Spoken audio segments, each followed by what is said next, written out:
সময়ে আর কম খরচে যদি থাকে এরকম মুখরোচক একটা টিফিন, তাহলে তো সন্ধ্যাটা বেশ জমেই যায়।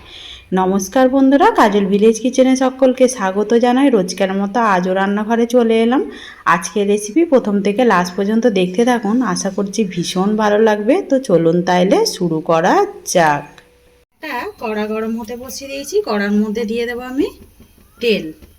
তো তোমরা চাইলে এখানে বাটারও দিতে পারো। আমি 1 চামচ দিয়ে দিলাম তেল।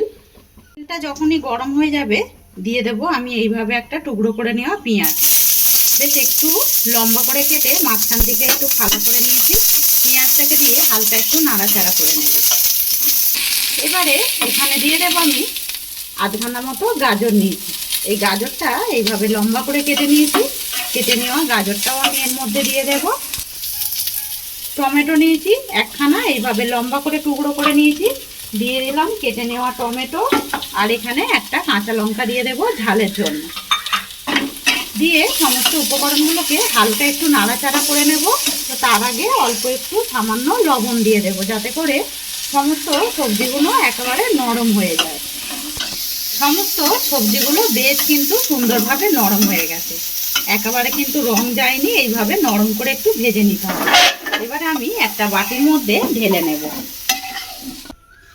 এবারে এইটাকে একটু ঠান্ডা করে নেব। এইদিকে আমি আরো একটা বাটি নিয়েছি, বাটির মধ্যে দিয়ে দেব ডিম। তো আমি এখানে একটা ডিম দিয়ে দেব।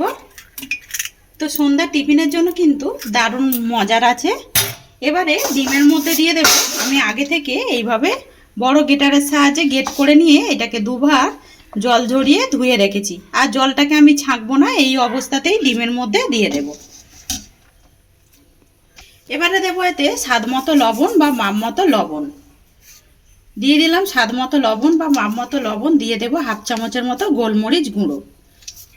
গোলমরিচ গুঁড়ো দিয়ে এবারে খুব ভালো করে সমস্ত উপকরণগুলোকে একটু কাঁটা চামচের দ্বারাই মিশিয়ে নেব, যাতে করে খুব ভালোভাবে মিশে যায়। এবারে দেব আমি সমস্ত উপকরণগুলো মেশানোর পরে 2 চামচ ভরে ভরে কর্নফ্লাওয়ার দিয়ে দিলাম। 2 চামচ কর্নফ্লাওয়ার দিয়ে আবারও আমি খুব ভালো করে মিশিয়ে নেব। দিয়ে খুব ভালো করে কর্নফ্লাওয়ার দিয়ে আমি মিশিয়ে নিলাম। এরকমই একটা থকথকে ব্যাটার রেডি করে নিতে হবে। এর মধ্যে আর কোনো রকম কিছু মশলা দিতে লাগবে না।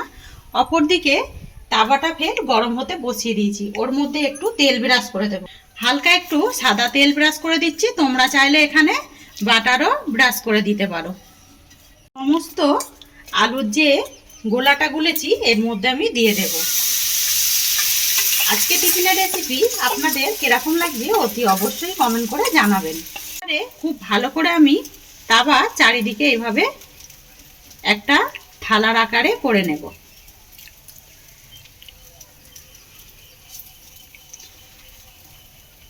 ঠিক এইভাবে সুন্দর করে একটা থালার মতো এইভাবে গায়ে দিয়ে দিতে হবে। খুব ভালো করে আমি কাঁটা চামচ দিয়ে এইভাবে একটা থালার মতো করে এইরকম করে কিন্তু গায়ের মধ্যেও দিয়ে দিতে হবে। দিয়ে ভালো করে একটা সেট করে নিলাম। এবারে এটাকে ঢাকা দিয়ে খুব সুন্দর করে যেরকম আমরা কেক রেডি করি সেইভাবে সুন্দর করে রেডি করে নিতে হবে। এদিকে আমি যেখানে ভাজা সবজিগুলো নিয়ে নিয়েছিলাম এর মধ্যে এবারে কিছু উপকরণ দিয়ে দেব। যেমন নিয়েছি ডিম। ডিম আর আলু দিয়ে যে এত সুন্দর মজাদার টেস্টি টিফিন হয় সেটা কিন্তু না দেখলে অবাক হয়ে যাবেন। এখানে আমি 2টো ডিম নিয়ে নিলাম আর আগে একটা ব্যবহার করেছি, মোট 3টে ডিম। এবারে এর মধ্যে দেব বেশ কিছুটা ধনেপাতা, এতে করে খেতে বেশ ভালো লাগবে। আর এখানে আমি গ্রেট করে নিয়েছি আমুলের যে চিজটা হয় সেই চিজটা। এখানে আমি একটা আমুলের চিজ গ্রেট করে নিয়েছি।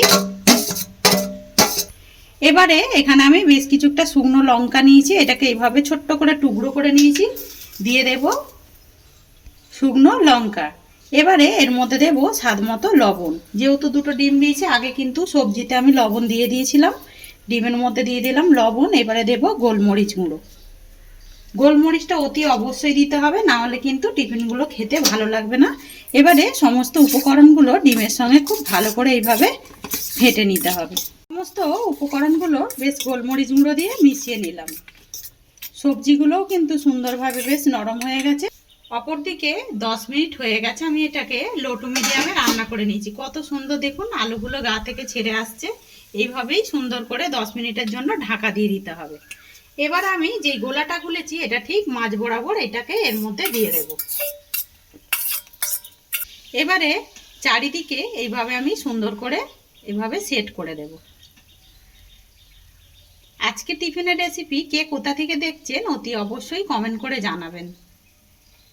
সমস্ত দিকে ডিমের গোলাটাকে আমি ভালো করে সেট করে দিলাম। আবার আমি এবারে এটাকে ঢাকা দিয়ে দেব ফের 10 মিনিটের জন্য।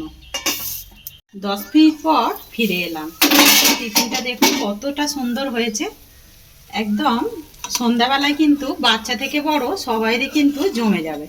কত সুন্দর দেখুন, সাইড দিয়ে কিন্তু ছেড়েও যাচ্ছে। এবারে এটাকে নামিয়ে নেবো একটা প্লেটের মধ্যে।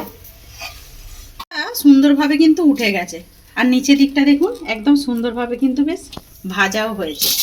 আজকের রেসিপি আপনাদের কিরকম লাগলো অতি অবশ্যই কমেন্ট করে জানাবেন। যদি ভালো লেগে থাকে একটা লাইক করে দিয়ে এইভাবেই আমার পাশে থাকবেন, আমাকে সাপোর্ট করবেন।